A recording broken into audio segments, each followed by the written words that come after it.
Greetings! Let's talk for a minute.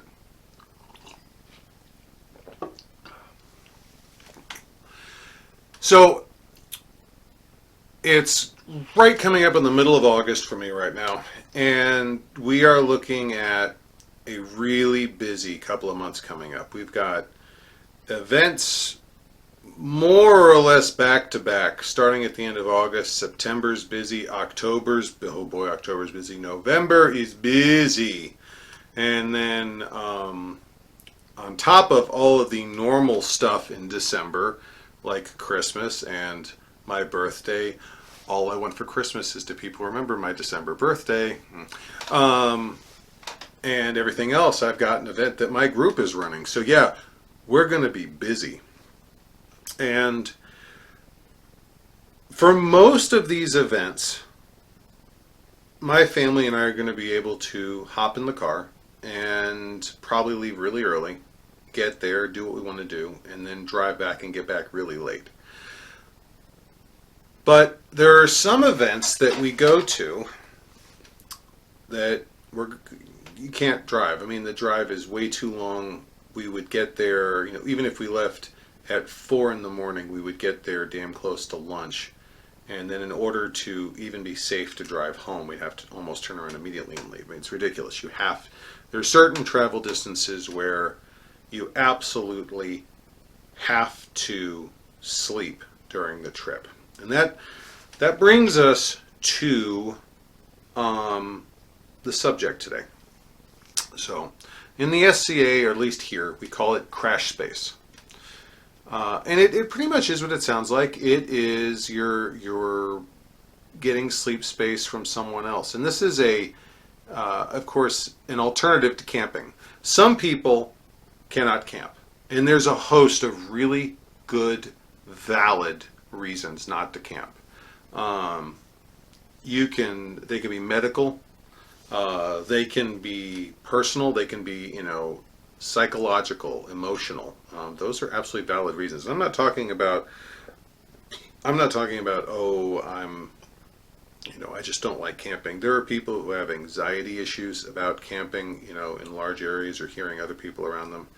There are people who physically can't sleep in a tent. The presence of ambient noise of that nature that close to their bed prevents them from sleeping. And say what you will, if you don't get sleep at night, you're a wreck the next day. So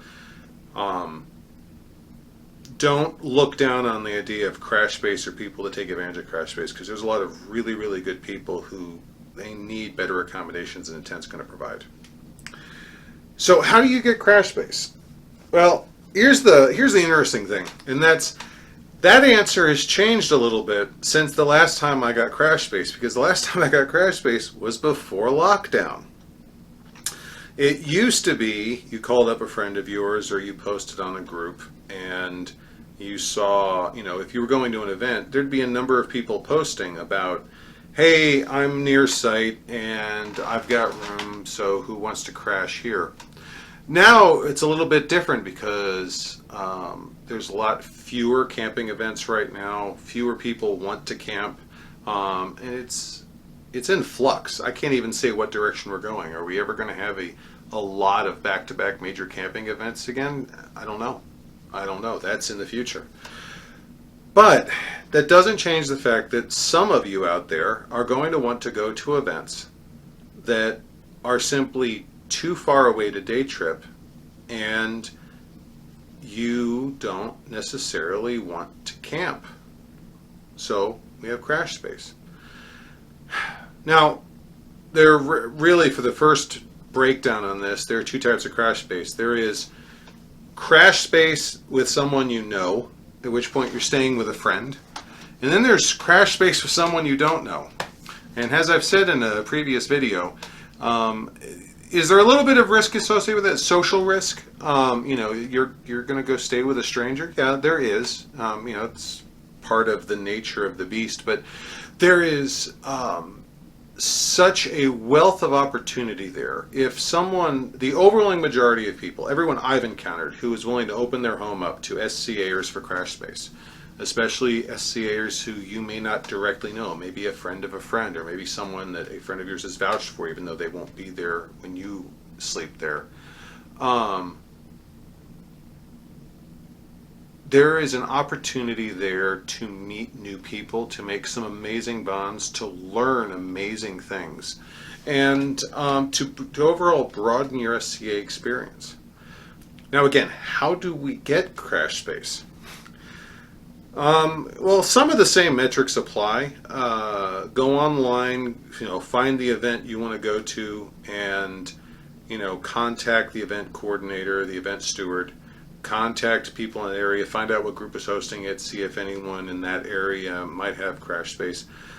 But there's also going to be a little bit of figure it out as you go, because I know the way I would look for crash space here in Aotearoa is probably different than the way people are going to look for crash space in Callantyre or Atlantia or West or East or Mid-Rome or any of the other kingdoms of the society, because there are different customs, different traditions. We all kind of dealt with COVID differently. We dealt with the lockdown differently. But my reason for saying all this, it's not to dangle something in front of you and then say, go figure it out. For a lot of you, you've never had to do this before. There are a lot of people out there who, the moment you say, oh, there's an event 5 hours away, their first thought is, okay, I can't go because I'm not camping. I can't camp. And that's a valid answer. That's a valid option. I'm not trying to discredit that. But if you still want to go, the one thing I want you to take away from this is the understanding that asking for crash space for an event is cultural to the SCA. It is absolutely something we do. It is absolutely something that is not going to be frowned upon. I mean, if you ask if there's crash space and no one's available, okay, that's fine. But there's not going to be any whisperings of, what were they asking for? Oh my God, who would ask that? No, that's normal. Usually we feel bad about, oh, I couldn't offer any crash space. It just wasn't in the cards for us this month. So understand that crash space is cultural. Crash space is a thing the SCA does, and it's a thing the SCA, our veteran members expect to hear about. And right now, if you see an event you want to go to and camping isn't really a possibility, crash space. Ask around, see if someone may have some options. I mean, you're probably going to get a couch or a fold-out bed or an air mattress. You may even be asked to bring your own bedding. That is not outside the realm of possibilities.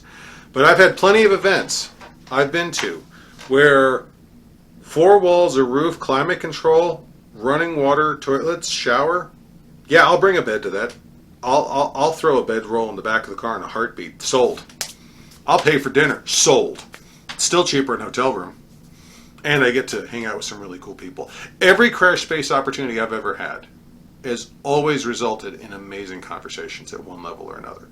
I cannot overstate that enough. The social dynamic of getting a chance to meet someone new or hang out with someone who you haven't seen in a while is an amazing opportunity, and one that I want to encourage people to take advantage of. So I'm on the verge of rambling, as I want to do on so many occasions. Like I said, we got events coming up. The event season in Aotearoa is getting really busy, especially up here in Vindheim. So make sure to go out, make sure to get to events, and if it's too far away, you don't want to camp, but you still want to go, ask around, see who's got crash space. I'll see you at the next event. Until then, goodbye and God bless.